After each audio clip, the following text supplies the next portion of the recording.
Assalamualaikum warahmatullahi wabarakatuh. Alhamdulillah wassalatu wassalamu ala rasulillah wa ala alihi wa sahbihi wa man wala. Asyhadu la ilaha illallah wahdahu la syarikalah wa asyhadu anna Muhammadan abduhu wa rasuluhu la nabiyya ba'dah, amma ba'd. Bapak-bapak, ibu-ibu, kaum muslimin muslimat, jamaah Masjid Ammi Abdillah Banjarmasin yang saya hormati, senantiasa kita bersyukur kehadirat Allah Subhanahu wa Ta'ala yang selalu melimpahkan rahmat dan karunia-Nya kepada kita bersama. Kemudian salawat dan salam semoga dilimpahkan Allah kepada Nabi besar Muhammad sallallahu alaihi wasallam dan kepada keluarga, sahabat-sahabat serta siapa saja yang mengikuti sunnah beliau sampai hari akhir nanti. Hadirin berbahagia, mari kita baca kembali surat Al-Baqarah ayat 143. A'udzubillahi minasyaitonirrajim. Bismillahirrahmanirrahim. Wa kadzalika ja'alnakum ummatan wasata litakunu syuhada'a 'alan nas wa yakuna ar-rasul 'alaikum syahida. Demikianlah kami jadikan kalian semua, yaitu umat Islam, ummatan wasata, umat tengahan, umat pertengahan, wasata.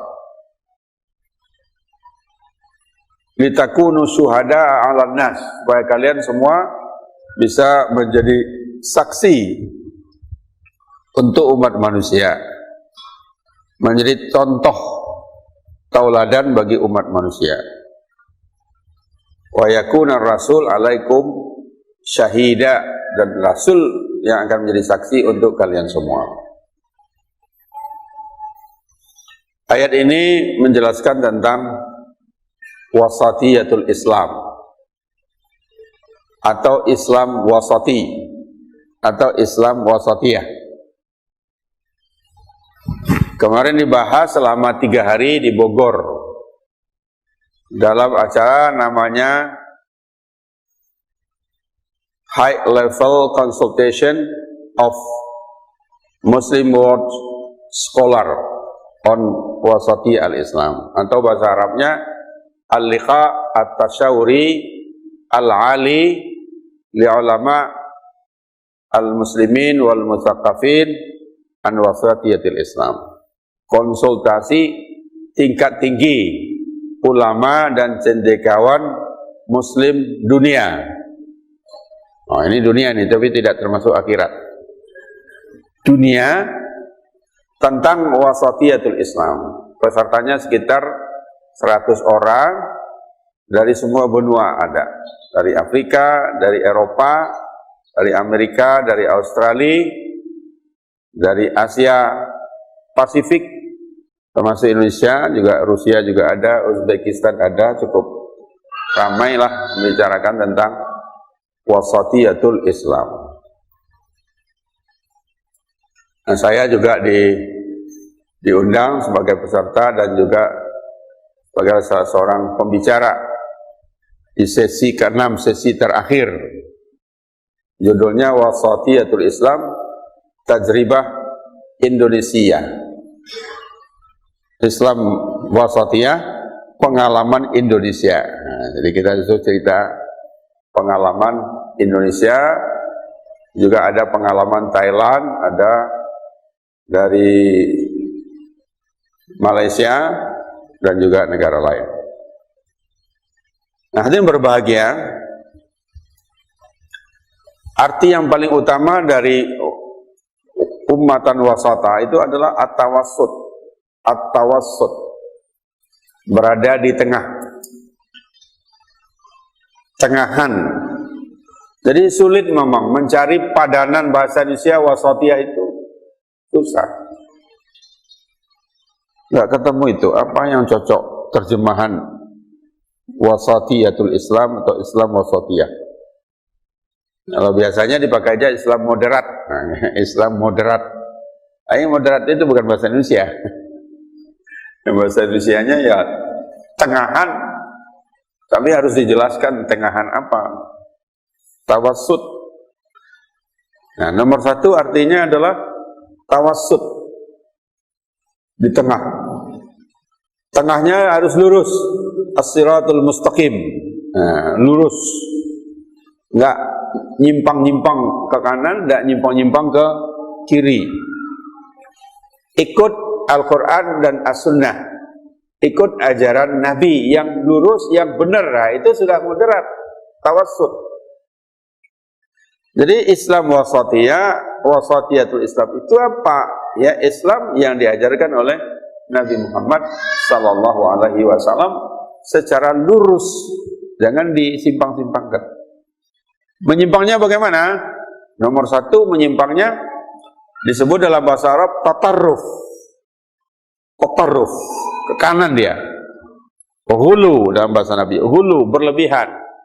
Overdosis, berlebih. Nggak boleh juga berlebih. Kalau menyimpangnya ke kiri, itraf, kurang. Nah, nggak boleh juga kurang. Berlebih nggak boleh, kurang nggak boleh. Disebut ekstrim kanan, ekstrim kiri, atau dalam bahasa Arab disebut tatarruf dan itraf. Nah, sekali lagi bahasa Indonesianya disebut radikal dan liberal. Tapi dua-duanya bukan bahasa Indonesia juga.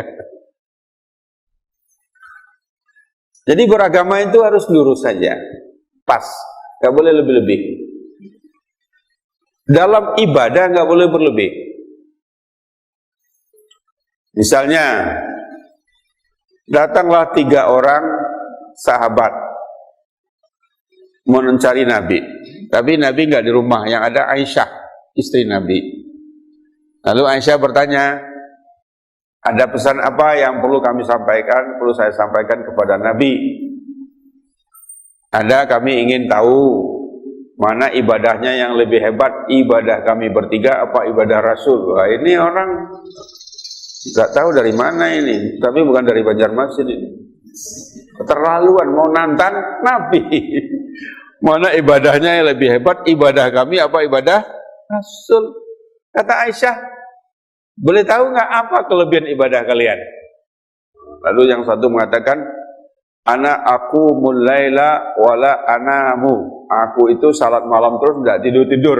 Nah, kalau kamu asumu wala afturu, aku puasa tiap hari.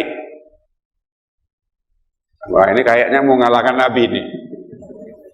Nah, yang satu lagi apa? Dia bilang, aku beribadah terus, nggak kawin-kawin. Karena kawin itu mengganggu ibadah. Dah, Nabi pulang, disampaikanlah oleh Aisyah kepada Nabi tentang 3 orang itu. Hari lain, ketemu Nabi dengan 3 orang tadi. Lalu Nabi nanya, sini yang bertiga, kalian yang bilang begini, begini, begini, ya Rasulullah. Nah, ketahuilah, aku yang terbaik. Tapi aku salat malam dan aku juga tidur. Aku puasa, ada juga aku tidak puasa. Aku beribadah, tapi aku juga menikah dan punya anak. Akulah yang terbaik. Jadi orang bertiga ini sudah melebihi dosisnya, overdosis. Tidak boleh juga. Jadi nggak boleh berlebih. Satu saat Nabi melihat di Masjid Nabawi bagian perempuan itu ada tali gantung. Nabi tanya, ini tali siapa ini Aisyah? Tali milik Zainab. Kenapa?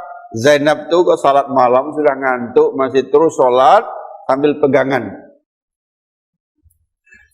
Bilang sama Zainab, kalau sudah ngantuk tidur. Nah, ini hadis yang paling disukai orang. Tidak usah maksa salat malam, kalau sudah ngantuk tidur. Nah, itu banyak yang senang itu hadis ini. Wah, betul itu Rasulullah itu kalau sudah ngantuk tidur. Tapi jangan pas pengajian tidurnya. Tidak boleh berlebihan. Tatarruf.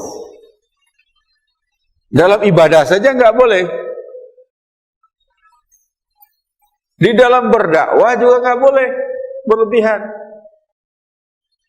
Jadi yang ekstrim, yang radikal dalam berdakwah itu juga nggak boleh. Maksa itu juga berlebihan.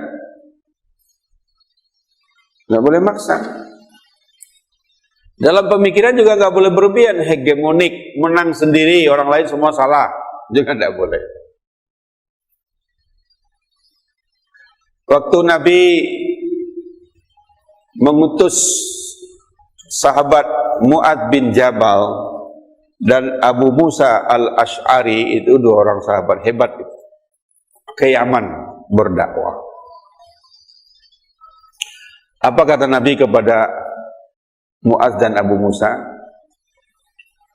Yassira wa la tu'assira. Kalian berdua di Yaman itu nanti bikin mudah, jangan bikin sulit. Nah itu. Basyira wa la tunafira. Bikin orang gembira, jangan bikin orang lari. Jadi berdakwah itu harus bikin mudah, jangan bikin sulit. Jangan ada yang punya prinsip, kalau bisa sulit kenapa harus mudah.